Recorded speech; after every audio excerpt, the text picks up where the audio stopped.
नमस्कार साथियों, मैं चंद्रशेखर एग्जामपुर के ऑनलाइन प्लेटफॉर्म में आपका स्वागत करता हूं। आज एक महत्वपूर्ण मसले को लेकर के मुद्दे को लेकर के मैं आपसे बात करने वाला हूं। जैसा कि आप लोगों को पता है कि बर्निंग इशू में किसी हॉट टॉपिक पर हम बात करते हैं, उससे संबंधित पहलुओं पर हम चर्चा करते हैं।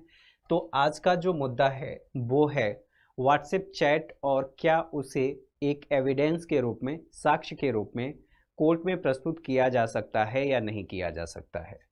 दरअसल एक मामला आया है सुप्रीम कोर्ट में और ये मामला है दो कंपनियों के बीच और दक्षिणी दिल्ली नगर निगम से संबंधित। खास करके यहाँ पर दक्षिणी दिल्ली नगर निगम का रोल बहुत ही सीमित है, लेकिन ये जो दो कंपनियां हैं इंफ्रास्ट्रक्चर से संबंधित QUIPPO, ठीक है, और A to Z ये अवसंरचना निर्माण यानी कि इंफ्रास्ट्रक्चर से संबंधित ये कंपनियां हैं। दरअसल ये कंपनियां करती क्या हैं और क्यों ये मामला सुप्रीम कोर्ट में गया है, जो एक साक्ष्य को लेकर के बात सुप्रीम कोर्ट ने कही है, उससे पहले इसकी पृष्ठभूमि को जान लेना, समझ लेना जरूरी होगा। दरअसल हुआ ये है कि 2016 में इन कंपनियों के मध्य समझौता हुआ था, ठीक है। किसके मध्य? इन तीनों के मध्य समझौता हुआ था। दक्षिणी दिल्ली नगर निगम, A to Z और QUIPPO, ये जो क्विपो कंपनी है, इन तीनों के मध्य समझौता हुआ था। 2016 में ये समझौता हुआ था। किसके लिए समझौता हुआ था? तो जो नगर निगम का कचरा है उसको इकट्ठा करना और उसका परिवहन करना, उसके लिए इन तीनों के मध्य समझौता हुआ था। जब ये समझौता हुआ तो इसके साथ एक एस्क्रो अकाउंट बनाया गया। एस्क्रो अकाउंट,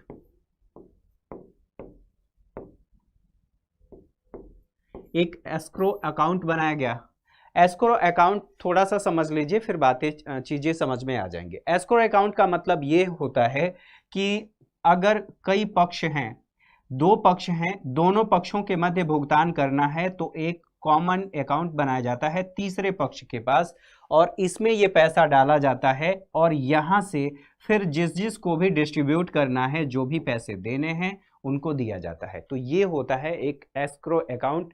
A और B दो नामक व्यक्ति हैं, इन दोनों के पास अकाउंट ना होकर के तीसरे पक्ष के पास वो अकाउंट होता है, पैसा उसमें जमा होता है और फिर वो बाकी लोगों को डिस्ट्रीब्यूट किया जाता है, जितनी जिसकी लायबिलिटी हो, जितनी जिसको देना हो, जिम्मेदारी हो। एस्क्रो अकाउंट बनाया गया और उसके तहत भुगतान करना था। जो ये A to Z कंपनी है, इसके लिए जो समझौता हुआ था मई 2020 में A to Z कंपनी ने इस कंपनी के साथ अपना समझौता रद्द कर दिया। जब ये समझौता रद्द कर दिया A to Z कंपनी ने, तो A to Z कंपनी के खिलाफ ये जो QUIPPO जो ये कंपनी है, ये कहां पर गई? ये कलकत्ता हाई कोर्ट गई। इसने कलकत्ता हाई कोर्ट में अपील किया। अपील क्यों किया? पेमेंट को लेकर के। पेमेंट को लेकर के जब ये कलकत्ता हाई कोर्ट में गई A to Z कंपनी के खिलाफ, यहीं पर समस्या उत्पन्न हुई। समस्या ये हुई कि कलकत्ता हाई कोर्ट में इसने QUIPPO की जो कंपनी है इंफ्रास्ट्रक्चर से संबंधित, क्यूपो आप कह सकते हैं, इस कंपनी ने एक व्हाट्सएप मैसेज और ईमेल को दिखाकर कि ये कहा कि ये समझौता तो रद्द कर दिया है, लेकिन 8.18 करोड़ रुपए का भुगतान करना है। ये जो पैसा है, ये भुगतान इस कंपनी को, A to Z कंपनी को, किसको करना है? इसको करना है। इसने ये दावा किया और एक व्हाट्सएप मैसेज को दिखाया कि व्हाट्सएप मैसेज 2020 में जो किया गया है इस कंपनी के द्वारा इस कंपनी को, और इस कंपनी ने यानी कि A to Z कंपनी ने क्विपो कंपनी को ये कहा है, उस व्हाट्सएप मैसेज में ये स्वीकार किया है कि मैं आपको 8.1 करोड़ रुपए आपको मैं दूंगा, ठीक है। अब 2018 की बात आती है। 2018 का एक ईमेल है और उस ईमेल के माध्यम से क्यूपो कंपनी ने ये कहा कि उसमें भी स्वीकार किया गया है A to Z कंपनी के द्वारा कि दक्षिणी दिल्ली नगर निगम से पैसा मिलने के बाद उसे एस्क्रो अकाउंट में जमा किया जाएगा और एस्क्रो अकाउंट में जमा होगा, उसके बाद इसको भुगतान किया जाएगा क्यूपो कंपनी को। ठीक है, ये मामला है। जब ये हाईकोर्ट ने, यानी कि हम बात कर रहे हैं कलकत्ता हाईकोर्ट की, कलकत्ता हाईकोर्ट ने इस साक्ष्य को मान करके, यानी कि जो ईमेल और व्हाट्सएप मैसेज है उसको आधार मानते हुए आदेश दिया कि A to Z कंपनी इनको इतने करोड़ रुपए का भुगतान करेगी। ये मामला फिर गया सुप्रीम कोर्ट में। ये मामला सुप्रीम हाईकोर्ट के बाद सुप्रीम कोर्ट गया और सुप्रीम कोर्ट ने सुनवाई करते हुए इस मामले में ये कहा है कि जो ये क्यूपो कंपनी ने साक्ष्य के रूप में प्रस्तुत किया है व्हाट्सएप मैसेज को, उसको हम साक्ष्य के रूप में नहीं मान सकते।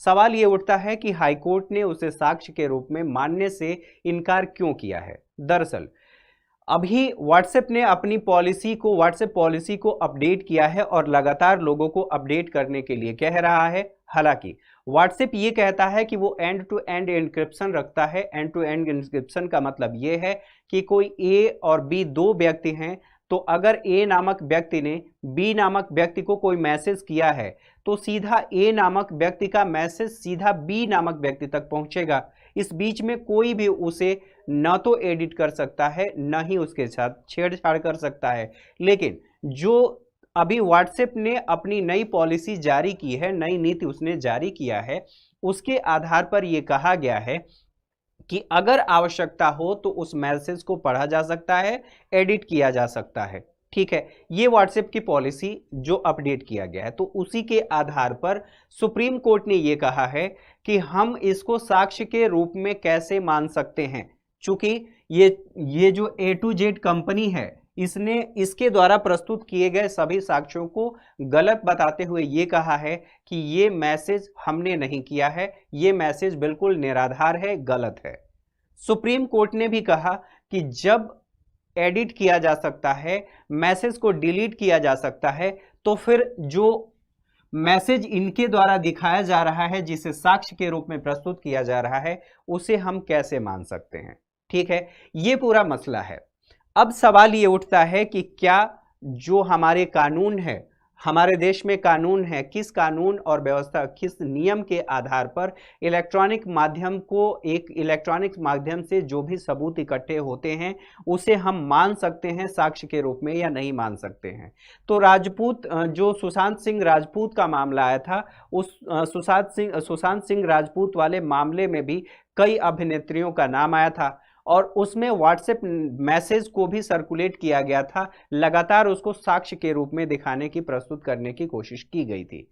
अब सवाल ये उठता है कि वो कौन सा नियम या कानून है जिसके तहत इसको इलेक्ट्रॉनिक्स माध्यम से अगर कोई मैसेज किया गया है उसको साक्ष्य के रूप में माना जा सकता है या नहीं माना जा सकता है। तो एविडेंस एक्ट